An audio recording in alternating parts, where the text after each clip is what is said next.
Uma alegria podermos estar mais uma noite na presença de Deus. Esta semana estive ministrando sexta-feira de noite, sábado de manhã, sábado à noite. Mas hoje, amém? A garganta já está pedindo arrego, mas eu creio que o Espírito Santo de Deus tem algo também para ser manifestado em nossas vidas, amém? Semana passada nós estivemos aqui falando um pouco sobre uma dor que não deve sair, amém? E talvez para nós que pregamos a graça do Senhor parece tão difícil nós falarmos em cima de um tema como esse. Mas para que a gente possa falar sobre isso, a gente precisa entender que todas as coisas existem um propósito na nossa vida. Amém? E uma das mensagens que eu trouxe aqui foi a mensagem de Paulo, onde Paulo ele está falando da revelação que ele recebeu de Deus. Ele não quer se gloriar, mas a igreja começa a cobrar a Paulo. E Paulo então ele começa a falar dizendo: olha, eu não sei, se eu tiver que me gloriar, terei que me gloriar nas minhas tribulações, mas eu conheço um homem que há 14 anos atrás, não sei se no corpo ou fora do corpo, ele foi levado até o terceiro céu, e ao chegar lá ele viu coisas inefáveis, ele viu coisas que não pode ser falado ao homem, porque o homem não vai entender. E ele diz: para que eu não me ensoberbeça com a revelação que Deus colocou na minha vida, o Senhor Deus me colocou em mim um espinho na carne, um mensageiro de Satanás que me esbofeteia todas as vezes que eu tento me exaltar. E por 3 vezes eu clamei ao Senhor, pedindo: Senhor, tira isso de mim. Quantas vezes, irmãos, nós chegamos diante de Deus e muitas vezes nós dizemos: Senhor, afasta de mim esse cálice. Senhor, eu não quero viver isso que está acontecendo na minha vida. Quantas vezes uma dor nos encontra, mas graças a Deus que essas dores são passageiras. Amém? Glória a Deus. E ele disse: por 3 vezes eu roguei ao Senhor para que ele afastasse de mim isso. E o Senhor Deus disse para mim: minha graça te basta. Aleluia! Aleluia! Será que o Senhor tem sido suficiente para nós? Será que a presença de Deus tem sido suficiente para nós? Ou nós estamos na casa de Deus porque ainda queremos mais? Queremos receber coisas que às vezes não está nem conotando com o nosso propósito, como falou aqui o irmão Luciano na palavra de oferta.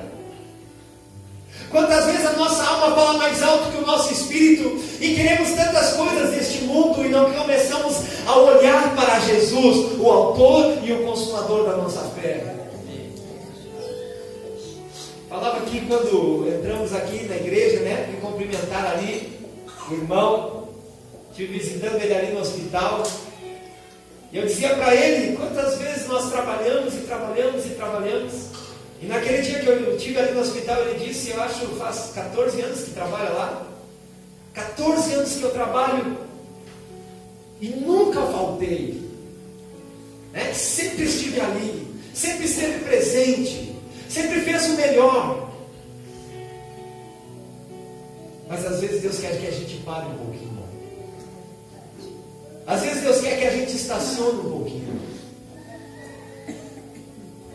Pregando lá em Passo Fundo, o pastor Giovanni é muito doidão, né? Quem conhece Giovanni sabe disso. E aí quando o Espírito Santo de Deus começa a falar, ele quer mais entrar no rio. Ele já não quer mais saber de pregação, não quer saber mais de nada, ele quer mergulhar. E aí, num determinado momento, eu disse: para aí, vamos estacionar esse bode aí. Eu não tenho brevê, mas eu sei estacionar. Porque chega momentos, irmãos, que nós precisamos estacionar o nosso avião. Precisamos baixar ali o estacionário do avião e precisamos começar a puxar o breque para que ele possa parar. Porque às vezes é momento de falarmos a palavra de Deus. Às vezes é momento de nós sermos edificados através da palavra. E parece que eu fui um chato naquele momento, cortando o embalo da coisa, né? Talvez muitos olharem e disseram: mas esse pastor aí não é espiritual. Mas depois que terminou a ministração da palavra de Deus, Deus venceu de novo. Com algo tão grande, tão maravilhoso. Amém? Que aí sim nós não podíamos mais parar de pé diante de tanta glória. Aleluia! Então existem momentos que nós temos que entender que o propósito de Deus não são os nossos. E a irmã Rita esteve pregando ali também ontem, falando um pouco sobre Ana. Quantas vezes Ana pediu um filho, quantas vezes Ana implorou para receber de Deus aquele filho. A cultura judaica diz que por 25 anos ela subiu ao templo com o seu esposo. 25 anos buscando algo, 25 anos clamando ao Senhor. Mas falávamos ali que Ana e Penina, elas simbolizam duas igrejas. Porque quando a Bíblia está falando de mulher, está falando de duas igrejas. Penina, ela tinha filhos, ela gerava filhos, enquanto Ana não tinha. Faltava alguma coisa para Ana? Não. A Bíblia diz que Eucana dava porção dobrada para Ana, a ponto de Eucana dizer para Ana: Ana, te falta alguma coisa? Será que eu não te sou melhor do que 10 filhos? Mas faltava ainda alguma coisa. Ana, ela precisava, ela queria gerar. Mas por 25 anos ela tentou gerar por ciúmes de Penina. Sabe, irmãos, uma igreja que quer gerar por ciúmes, ela não gera. A Bíblia diz que Deus havia fechado a madre de Ana. Quem havia fechado a madre? Deus. Mas por que Deus fecha a madre de uma igreja? Porque aquela igreja queria gerar por ciúmes. Ana é um simbolismo de uma igreja. Penina, uma igreja que gerava, mas que se gabava. Ana, uma igreja que não gerava, mas que queria gerar por ciúmes. Ana chega diante de Deus, e a Bíblia diz que naquele dia ela saiu de casa preparada. Ela havia feito um voto com o Senhor. O seu coração já havia sido ministrado por Deus. Quantas vezes nós saímos de casa, e nós saímos de casa para vir mais um culto, e aí o culto não funciona. Não, irmãos, eu preciso sair de casa com propósito. Sabe aquele momento de oferta que nós fizemos aqui? Não é a palavra do irmão Luciano que tem que convencer você. Você já tem que vir de casa com uma oferta, dizendo: esta oferta eu estou levando para abençoar a casa do Senhor. Glória a Deus. Sabe, irmãos, não pode ser através da oferta que você, através da palavra que você oferta, mas é através daquilo que Deus já plantou dentro do seu coração, lá dentro da sua casa. Aí você vem com o teu coração pronto para ofertar. Você já separou, você já colocou de lado. É essa, Senhor, esta é a minha plantação, esta é a minha semente, é isso que eu vou entregar hoje para o Senhor. E aí a oferta funciona. Mas agora, quando eu oferto gemendo, quando eu oferto com dores, só vou ofertar porque a palavra do irmão foi convincente. Não, irmãos. A Bíblia diz: aquele que dá, ele deve dar não com dores ou gemendo. E aquela mulher agora, ela chega diante de Deus depois de muitas tentativas, e ela faz um voto com o Senhor: Senhor, se o Senhor me der um filho, eu devolvo para o Senhor. Agora era diferente. Antes ela queria gerar para ela, de ciúmes. Agora ela está gerando algo para Deus. Aleluia. Glória a Deus. Uma coisa é você pedir uma bênção para gerar algo para você. E Tiago escreve: vocês pedem e não recebem, porque vocês pedem mal. Vocês querem gastar nos vossos próprios deleites. Mas Ana agora, ela pede um filho, não para ela, mas ela pede um filho para o Senhor, dizendo: Senhor, quando o Senhor me der, eu vou devolver. E engraçado, irmãos, que o nome Eucana significa eu pedi ao Senhor. E quando ela ganha Samuel, ela coloca o nome de Samuel. E Samuel significa do Senhor eu pedi. A mesma identidade do Pai precisa estar no Filho. A mesma identidade do nosso Pai Celestial precisa ser impresso no nosso coração. O mesmo nome do nosso Pai é o nome que precisa estar dentro do nosso coração. Josué, ele disse: disse: eu não sei vocês, mas eu e a minha casa serviremos ao Senhor.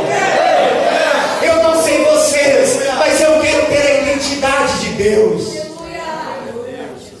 Falamos na conferência um pouco sobre algumas pessoas que querem somente para si próprios.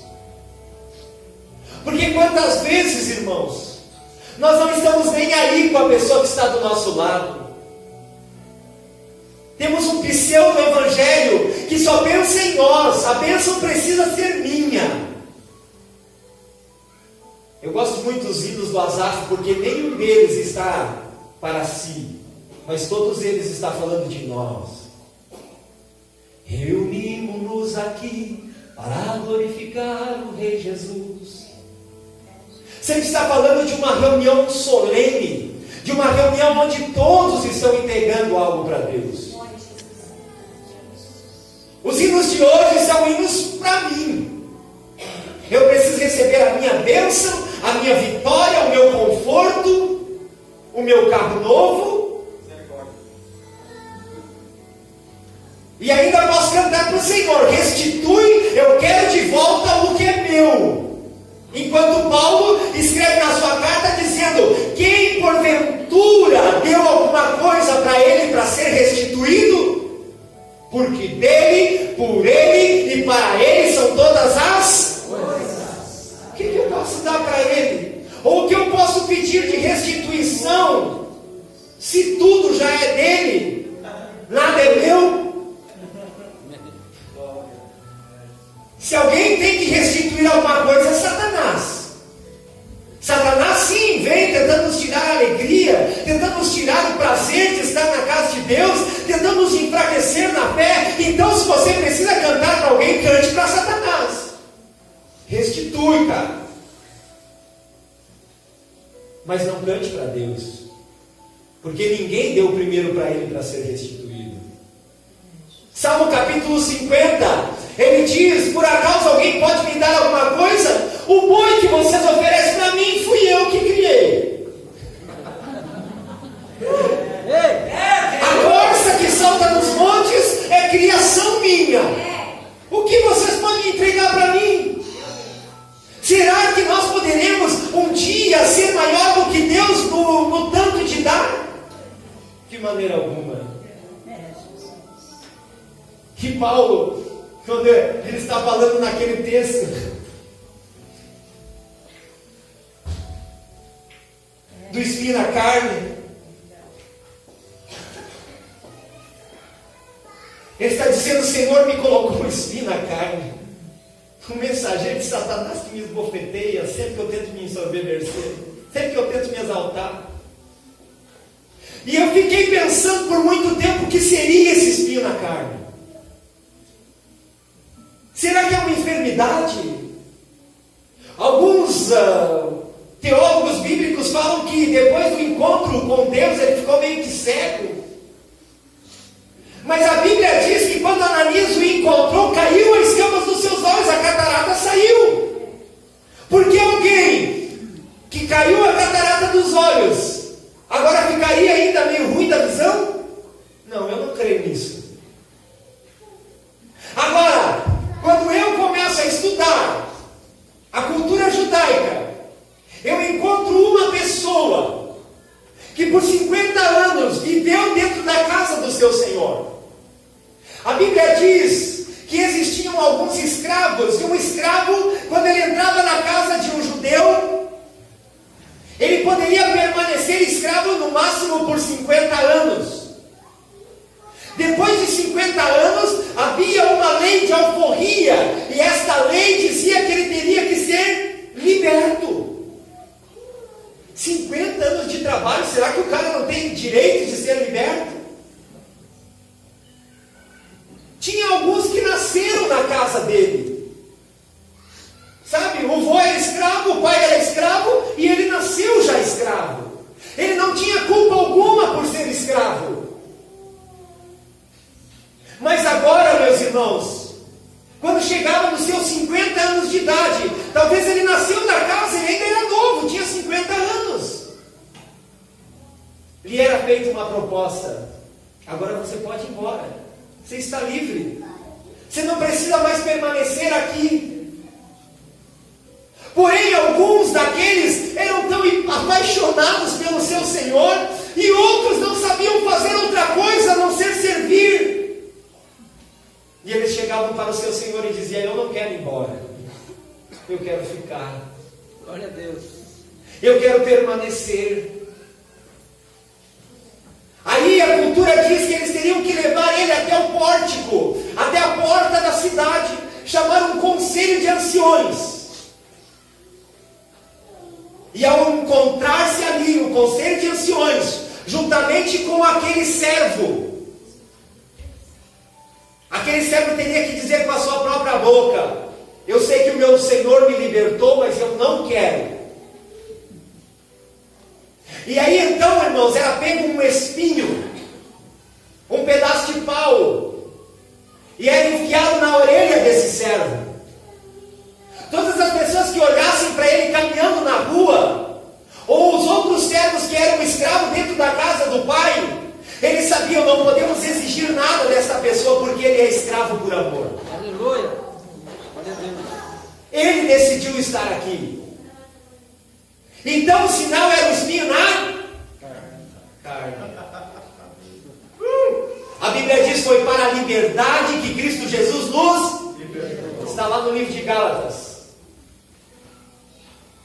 Mas agora eu me converto ao Evangelho de Cristo Jesus. A Bíblia diz que para que eu possa me tornar filho, eu preciso fazer um ato público na frente de todos os anciões da igreja. Amém? Amém. Eu preciso me batizar.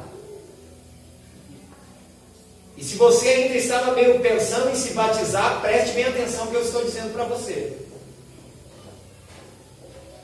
Ananias batizou a Paulo.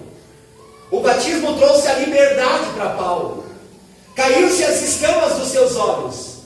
Mas Paulo naquele dia fez uma decisão: eu sei que o Senhor me libertou, mas eu quero me tornar um escravo por amor. Glória a Deus. Por isso Paulo dizia: eu tenho um espinho na carne, um mensageiro de Satanás, que me esbofeteia sempre que eu tento me exaltar. Mas que espinho é esse, irmãos? O espinho é entender que muitas vezes ele tinha que pregar mais que uma vez para alguém. Para Gálatas ele diz: meu Deus,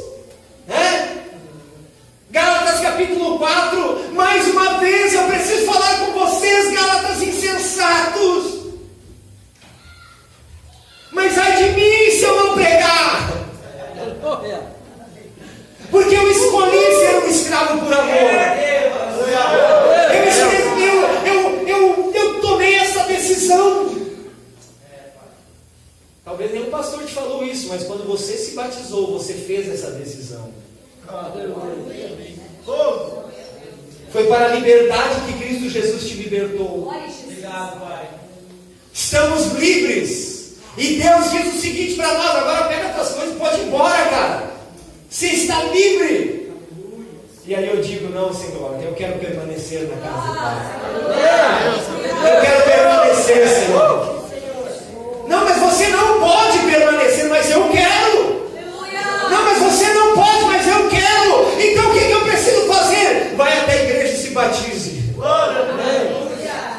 E aí então eu vou colocar um espinho na tua carne. Oh, coisa boa, um espinhozinho, né?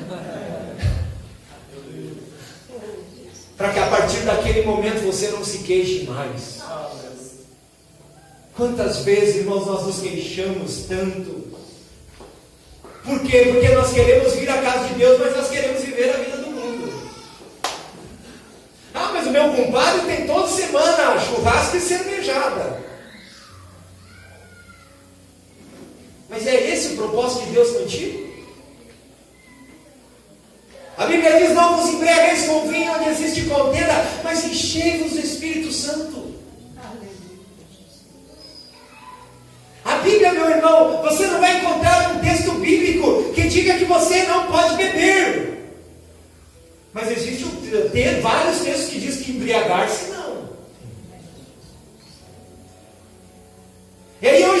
uma vida que muitas vezes nós queremos viver o padrão do mundo.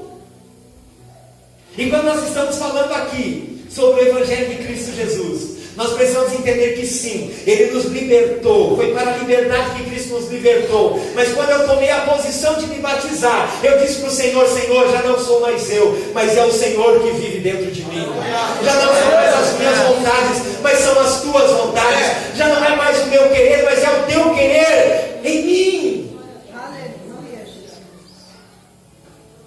Então eu preciso me esforçar para que isso aconteça. Não, irmão, eu preciso me render. A Bíblia nunca vai exigir esforço nosso. O Novo Testamento, a graça de Deus nunca vai exigir esforço, mas vai exigir obediência. Obedecer é melhor do que sacrificar. Obediência a quê, pastor? Obediência ao Espírito que está dentro de você.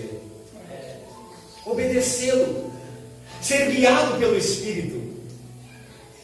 E lá eu preguei um pouco, até saiu aí, né, um pedacinho da minha mensagem, aí no grupo da igreja, de uma revelação que o Maico teve quando nós estávamos orando aqui, foi quarta-feira, né? E Deus revelou para o Maico: olha, é momento de nós voltarmos para o jardim. É momento de nós tornarmos ao jardim. Porque no jardim eu não enxergava, no jardim eu ouvia. Depois do pecado, meu irmão, a Bíblia diz que caiu-se, que Adão agora começa a ver. Então até ali ele não via, não com seus olhos normais. E a Bíblia diz que quando abre-se os olhos de Adão, agora ele se vê e ele se esconde. Porque ele diz: é uma vergonha estar pelado diante de Deus. Mas ele viveu a vida toda assim, e só agora ele se envergonha. O pecado, ele nos traz vergonha, irmão. O pecado escandaliza a igreja, o Espírito Santo não escandaliza a igreja.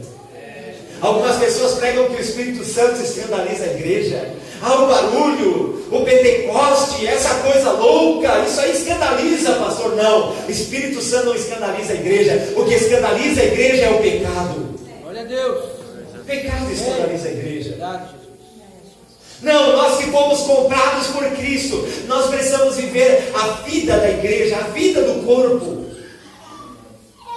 Não existe coisa pior do que não ter uma mensagem para ser dita. Quando você está na sua própria consciência, você não tem uma mensagem. Vamos ler um texto? Vamos começar a pregar, amém? Amém. Glória a Deus. Vamos ler um texto que está lá em 2 Samuel.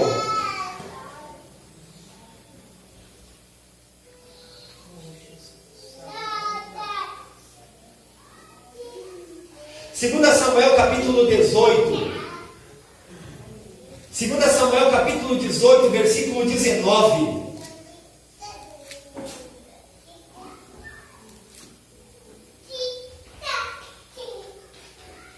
E o tema da minha mensagem é uma vida sem mensagem.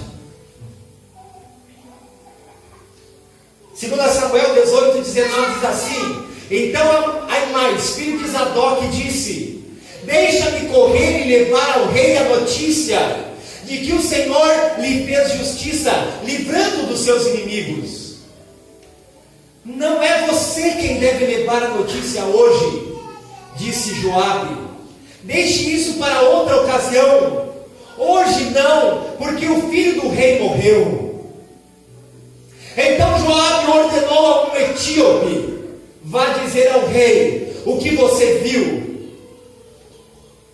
O cuxita inclinou-se diante de Joabe e saiu correndo para levar as notícias. Todavia Aimás, filho de Zadok, disse de novo a Joabe: não importa o que aconteça, deixa-me ir como cuxita. Joabe, porém, respondeu: por que quer tanto ir, filho meu? Você não receberá nenhuma recompensa pela notícia. Mas ele insistiu: não importa o que aconteça, quero ir. Deus. Disse então pois vá então. O então foi eu que pus, amém? E Eimás correu pelo caminho da planície e passou à frente do Cuxita. Poxa, que atleta, cara. Davi estava sentado entre a porta interna e externa da cidade.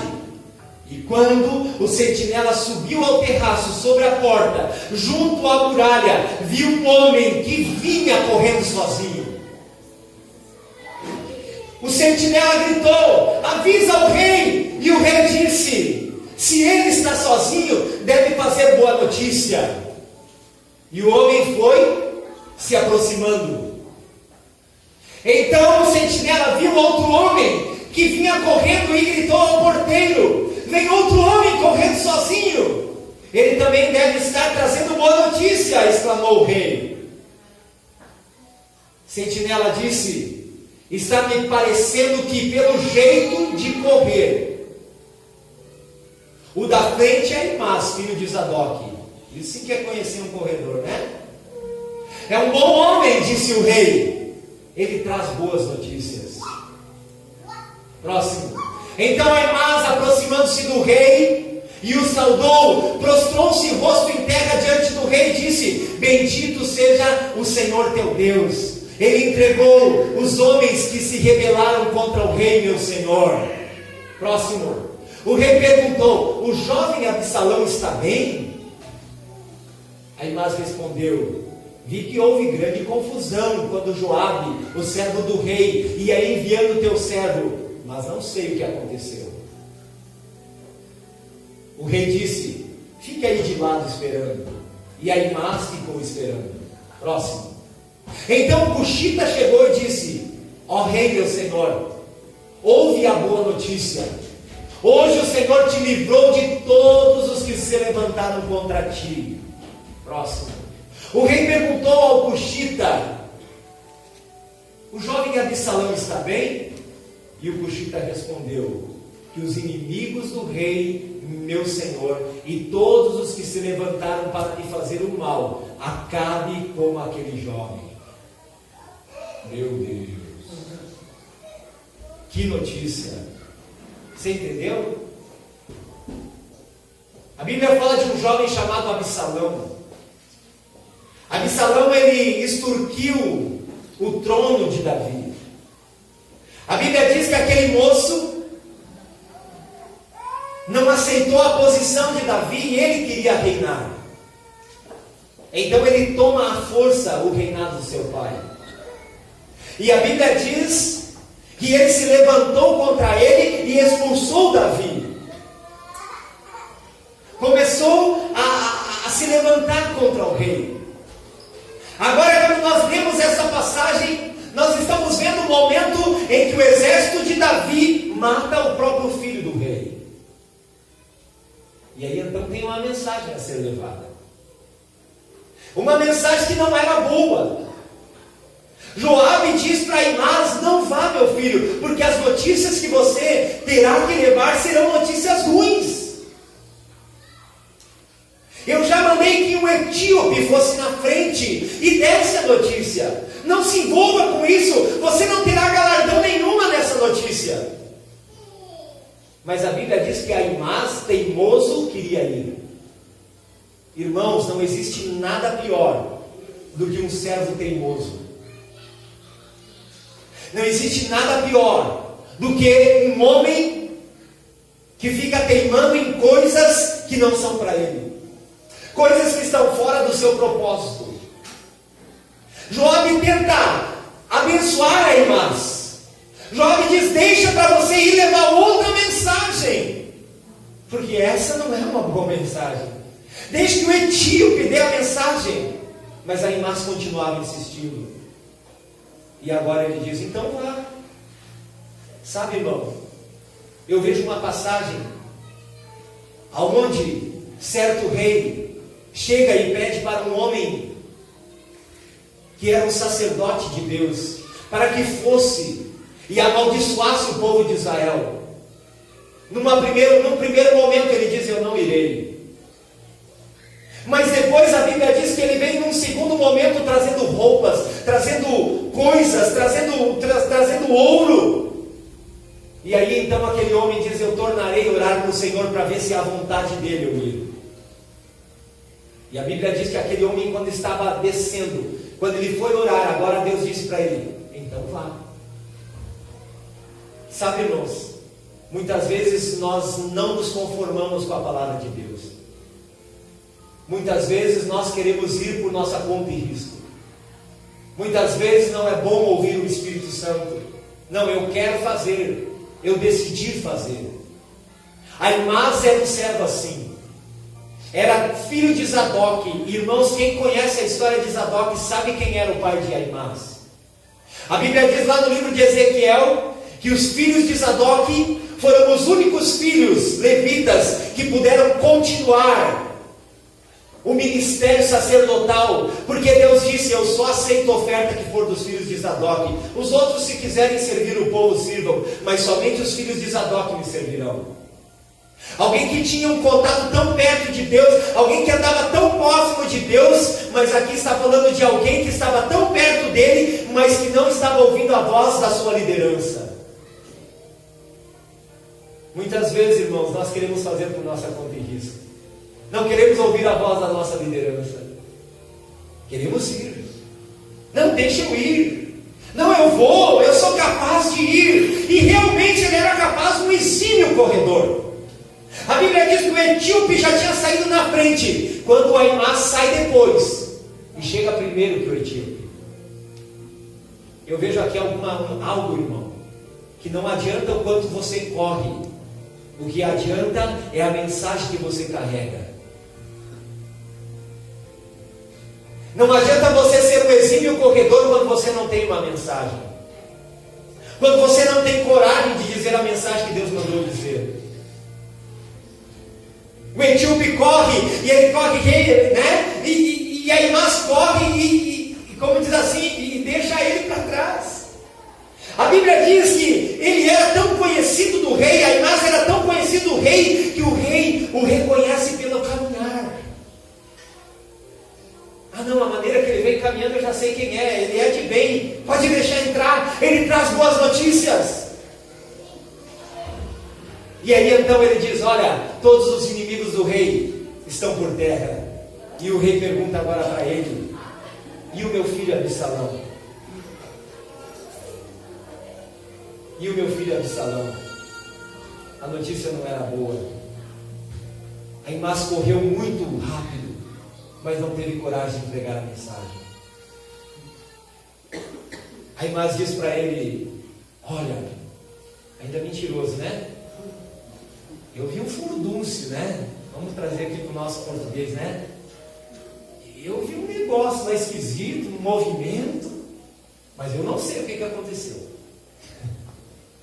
Eu sei que os teus inimigos foram derrotados, agora com Absalão eu não sei o que aconteceu. Quantas vezes, irmãos, nós queremos chegar na frente, mas nós não temos uma mensagem? Sabe? Aquela pessoa que às vezes sabe que alguém está doente e quer ser o primeiro a visitar no hospital, mas não leva uma palavra, não leva uma oração, não leva ali algo para aquela pessoa ser edificada. Pelo contrário, muitos ouvem a notícia e ainda chegam lá e dizem: pois é, lá na casa da minha avó também aconteceu a mesma coisa.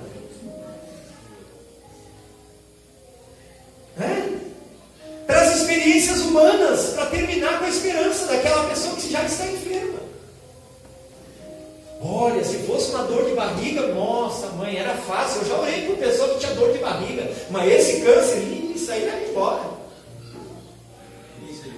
Sabe, tem gente que corre tão depressa, mas não tem uma palavra de vida para ser ministrada sobre as pessoas. Aí eu quero ser o primeiro a chegar, não importa o que eu vou falar. Não, irmãos. Deus, Ele quer homens e mulheres de Deus que tenham o Evangelho na sua boca, a boa notícia. Amém? O Evangelho precisa estar na ponta da sua língua. A boa notícia da salvação em Cristo Jesus precisa estar em nós. Glória. Aleluia. Não adianta você correr na frente. Paulo, quando ele está falando de uma corrida, Ele está falando que é necessário nós corrermos para chegar. E não importa qual seja o lugar que você vai chegar. O importante é chegar. Então não chegue sem ter uma mensagem. Não chegue sem levar algo novo. Não chegue sem ter uma esperança para alguém. Eu dizia lá na conferência, sempre que um rei visita outro rei, leva um presente. A Bíblia diz que Ele nos fez reis e sacerdotes que reinarão sobre a terra. Se eu for visitar o Michael, eu preciso levar um presente para ele, porque ele é rei, assim como eu sou rei. E a Bíblia diz que eu preciso levar o melhor da minha terra. Se eu fosse granjeiro, eu levaria uma abóbora, né? Não, mas eu não planto nada. Então leve uma esperança para dentro da casa dele. Leve uma palavra de conforto para dentro da casa dele. Leve o melhor que está dentro da sua terra. Leve o melhor que está dentro da sua casa. Se eu tenho salmo, leve um salmo. Se eu tenho louvor, eu levo um louvor. Quando eu vou fazer visita, eu levo um violão. Então eu tenho louvor para dar. Eu tenho uma oração para liberar. Eu tenho algo para trazer para aquela família. Glória a Deus. Estabeleça a justiça de Deus através da sua vida. Mas a Bíblia diz aqui que o etíope chega logo depois que ele. E o rei disse assim para Aimás, né? Vamos trazer para o português. Me disse tudo, mas não disse nada. Me disse tudo, mas não disse nada. Fica de lado ali. Eu quero saber o que esse outro rapaz quer dizer para mim. Um etíope, irmão. E sabe o que é um etíope? É um habitante da África. Amém? O africano vinha com uma boa notícia. A Bíblia diz que talvez aquele africano não era tão rápido como Aimás, mas ele trazia uma boa notícia. E quando eu vejo ele, irmãos, eu começo a ver um outro africano, Simão Sirineu. A Bíblia diz que o filho do rei estava vindo com uma cruz nas costas para ser morto e crucificado. E os soldados romanos constrangem ele a carregar a cruz de Cristo. Este etíope chamado Simão Sirineu, ele agora precisa carregar a cruz de Jesus por um tempo. A Bíblia não diz, mas a cultura judaica diz que aquele homem ele havia vindo até Jerusalém para a festa da Páscoa, para receber alguns respingos do sangue do cordeiro que naquele dia seria imolado no altar do sacerdote. Ele vinha com uma veste branca. E talvez por isso ele foi constrangido. Pô, cara, vai sujar minha blusa. Vai sujar minha veste. Com o sangue desse pecador. Ele não conhecia Jesus. Ele não sabia que era o Rei dos Reis que estava carregando aquela cruz. Mas a Bíblia diz que os soldados romanos os constrangeram a carregar. E aquele etíope coloca a cruz nas costas e começa a carregar para Jesus. Aquele homem que estava esperando somente alguns respingos do sangue do cordeiro pascal, que sairia do esopo, do sacerdote. Por isso os padres jogam aquela aguinha assim, ó. Hoje não é mais sangue, hoje é água, né? Mas na época, irmão, se molhava um esopo, né? Sabe aquela escova de macaco, né? Como é que é o nome daquilo lá? Aquela esponja, né? Que a gente planta aí, né? Dá tipo uma trepadeira. Os antigos conhecem o que é isso. Gente nova não conhece. Só conhece a industrializada, né? E era mergulhado no sangue do cordeiro e era jogado no povo. Um pouco do sangue do cordeiro. E aquele que caísse alguns respingos nas suas vestes, ele tinha certeza, o meu pecado foi perdoado. Amém. Aleluia. Agora aquele etíope começa a carregar a cruz de Jesus e o sangue que estava na cruz começa a ser derramado sobre as vestes. Agora aquele sangue, o sangue precioso de Cristo Jesus, começa a ser derramado sobre a vida daquele homem. E eu digo para você, A partir daquele momento, Simão Cirineu tinha uma boa notícia. Aquele etíope chega diante do rei e diz: rei, os teus inimigos todos estão mortos. E o rei pergunta: e Absalão, meu filho Absalão? E ele diz: os teus inimigos morreram semelhantes ao teu filho. A mesma morte. Parecia uma notícia terrível, mas era a notícia da redenção, era a notícia da remissão. Aleluia. Era a notícia sim que aquele governo rebelde caiu, para que agora um novo governo fosse estabelecido. Jesus Cristo entregou o seu próprio sangue na cruz do Calvário, para que o governo do pecado morresse, para que o governo de Absalão fosse derrubado, para que um novo governo se levantasse. O governo do Rei dos Reis, do Senhor dos Senhores. Glória a Deus. O governo da graça, não mais da lei. O governo que não te aponta mais, mas que me aponta. E eu preguei aqui semana passada que existe uma dor que não pode sair, porque o sacrifício de Jesus trouxe sim a redenção, trouxe cura, trouxe tudo que nós podemos imaginar, mas trouxe uma grande briga contra nós mesmos. Vivermos a vida de Cristo em nós. E é difícil, irmãos. E muitas vezes é doloroso. Porque eu quero viver a minha própria vida, eu não quero viver a vida dele. Eu quero o meu próprio caminho, eu não quero o caminho dele. Da minha vida cuido eu. Se tu quiser vir para dentro da minha vida, dar uma arrumadinha nas coisas, eu aceito. Mas esse negócio de ter que perder a minha vida para ganhar a tua, eu não quero. E esquecemos que a vontade de Deus é boa, é perfeita e é agradável. Quer viver uma vida boa, perfeita e agradável? Deixe que Cristo Jesus troque você de governo. Deixe que este governo do Espírito te envolva. Seja um mensageiro etíope. Um mensageiro etíope que chega para o rei e não tem vergonha de dizer: sim, o teu filho morreu para que todos nós vivêssemos. Glória a Deus. O problema do rei era com seu filho Absalão. Ele não queria ver a morte do seu filho, a ponto de, naquele dia terrível, ele virar as costas.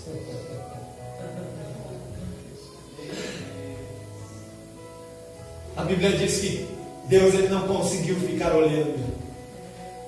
Ele precisou virar as costas para que o filho do rei pudesse morrer. Eu não estou dizendo que Jesus era um filho rebelde, não. Assim como Absalão. Mas eu estou dizendo que a tipificação de Absalão nos remete ao sacrifício de Cristo, a entendermos sim que ele pagou um alto preço por nós. Nós, os gentios, que achávamos que íamos ganhar alguns respingos do seu sangue, recebemos de graça a nossa veste toda encharcada pelo sangue de Cristo. Glória a Deus. Nós que pensamos que íamos receber somente um pouquinho da graça, recebemos ela completa em Cristo Jesus. Amém? Amém. Mas a partir deste momento, irmão, em que você recebeu o sangue, você agora precisa ter uma nova notícia. Você não pode mais ter medo de dar a notícia do Evangelho. E Evangelho vem de uma palavra grega, evangelios, que significa boas novas. Existe uma boa notícia para a igreja precisa ser portadora de uma boa notícia. Sim, rei, o filho morreu para que nós pudéssemos viver. Sim, rei, ele morreu para que nós pudéssemos viver. Não existe coisa pior do que nós corrermos uma corrida e não termos uma notícia para dar. No livro de Atos dos Apóstolos nós vamos encontrar esse mesmo homem, chamado Simão. Agora o nome dele vai ser Simão, por sobrenome Níger, porque se você conhece a região da Etiópia, ela fica na Nigéria. Amém? Então ele foi apelidado Simão, de sobrenome Níger. E no livro de Atos, nós vamos ver ele assentado junto com os anciões da igreja primitiva. E Simão, por sobrenome Níger, é aquele que aponta Paulo e Barnabé e diz: levanta Paulo e Barnabé para a obra que vos tem chamado. Levanta Paulo e Barnabé para uma obra que vos tem chamado. Simão, depois de ter sido molhado pelo sangue de Cristo, ele nunca mais foi o mesmo. Simão, depois de ter recebido a revelação, ele nunca mais foi o mesmo. Eu quero que vocês se coloquem em pé nesse momento.